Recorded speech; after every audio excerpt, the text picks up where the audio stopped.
Cats often look emotionally independent, calm, composed, self-contained, as if nothing humans do really affects them. But that may be one of the biggest misunderstandings in cat behavior, because beneath that quiet exterior is an animal constantly reading emotional safety. Not through words, not through logic, but through patterns, tone, space, scent, routine, predictability. And once you understand cat psychology, something becomes painfully clear.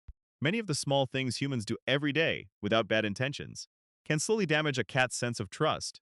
Not because cats are overly sensitive, because survival shaped them to care deeply about emotional safety, the way you greet them, the way you touch them, the sounds inside the home, the smells you introduce, whether their boundaries are respected, even whether their attempts to communicate are acknowledged.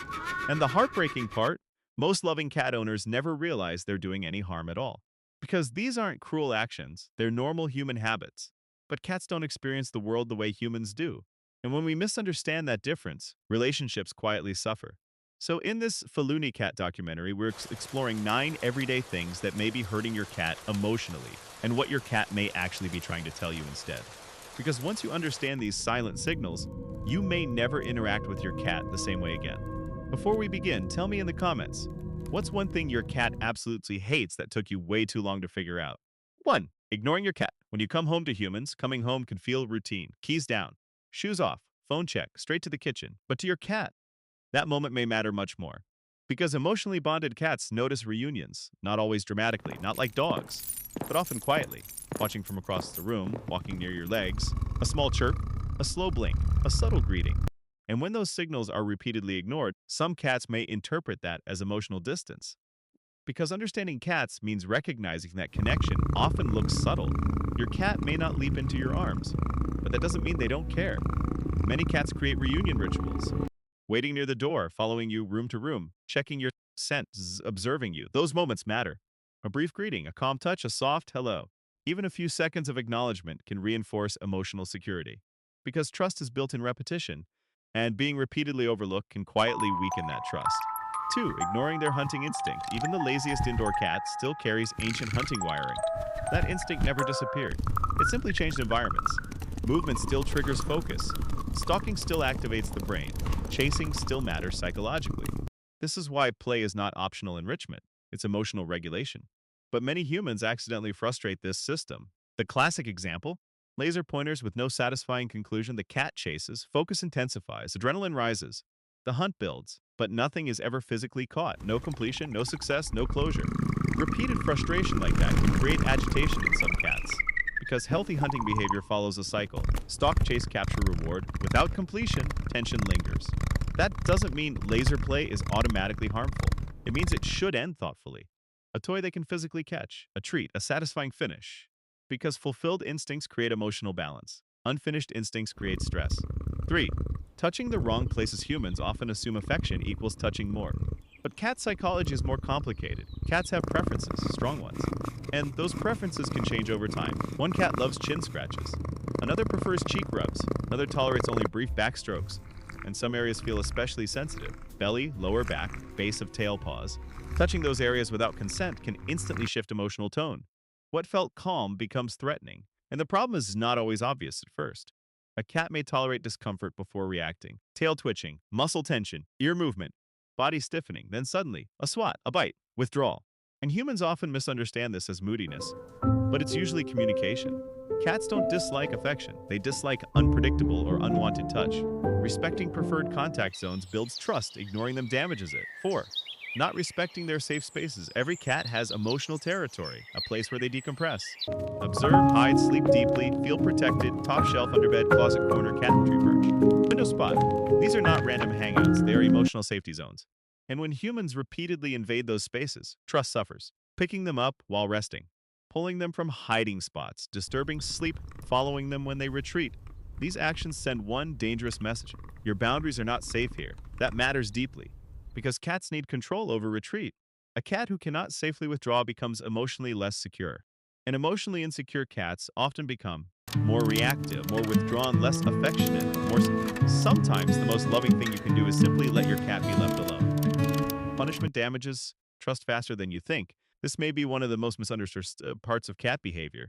Cats do not interpret punishment the way humans hope they will, shouting, spraying water, sudden loud correction, physical intimidation. These rarely teach the intended lesson. Instead, cats learn something much simpler. This human feels unpredictable, and unpredictability destroys emotional safety.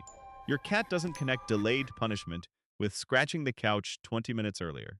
They connect punishment with what's happening right now. Your anger, your body language, your voice, your energy, that creates fear, not understanding. Correction works best through redirection. Scratching post instead of couch, play instead of destructive boredom, environmental change instead of emotional intimidation. Because trust-based learning works better than fear-based reactions. Always. 6. Loud environments quietly create stress. Humans adapt to noise surprisingly well. TV volume, loud music, door slamming, yelling, appliances, children running, phone alarms. But cats experience sound very differently. Their hearing is extraordinarily sensitive. What feels normal to us may feel overwhelming to them. And when loud unpredictability becomes routine, stress becomes chronic. A chronically stressed cat may overgroom, hide, eat less, become jumpy, sleep differently, withdraw socially, because emotional safety requires environmental predictability, especially for sensitive cats. This doesn't mean homes must be silent. It means cats need quiet recovery zones, places where the nervous system can reset, because constant overstimulation slowly erodes trust. 7. Ignoring their attempts to communicate. Cats communicate constantly, just not in human language. Meows, purring, slow blinks, head bumps, toy delivery, door staring, following, tail signals, positioning, body orientation. And when humans repeatedly ignore those signals, cats notice. Now, not every meow deserves instant obedience. That's not the point. The point is acknowledgement. Your cat is attempting interaction, connection, communication. And when communication consistently fails, frustration can grow. This is especially true with emotionally bonded cats who actively seek interaction. Because cats do learn what works. If soft communication fails, some escalate. Louder meows, destructive attention seeking, persistent behavior because silence didn't work. Understanding cats means recognizing that behavior is often communication, not inconvenience. 8. Forcing social interaction. Cats value control deeply, especially socially. This is where many loving humans unintentionally create fear. Forcing introductions, holding cats near unfamiliar guests, pushing interaction with children, insisting they meet another pet immediately, preventing retreat. All of these create stress. Because social safety in cat psychology depends on controlled exposure, scent first, distance, observation, choice, retreat options, predictability, not forced closeness. Some cats are naturally social, others are cautious. Both deserve autonomy. Because a cat that chooses interaction builds trust. A cat forced into interaction builds anxiety. That distinction matters immensely. 9. Overpowering smells can make home feel unsafe. Humans love fragrance, candles, air fresheners, strong detergents, scented litter, cleaning sprays, perfumes. But cats experience scent differently. Their sense of smell is dramatically more sensitive than ours. And scent is central to feline emotional security. Cats map safety through familiar smell, territory through pheromone cues, belonging through repeated scent markers. When overpowering artificial smells flood the environment, that sensory map becomes disrupted. The home smells unfamiliar, control feels weaker, stress rises.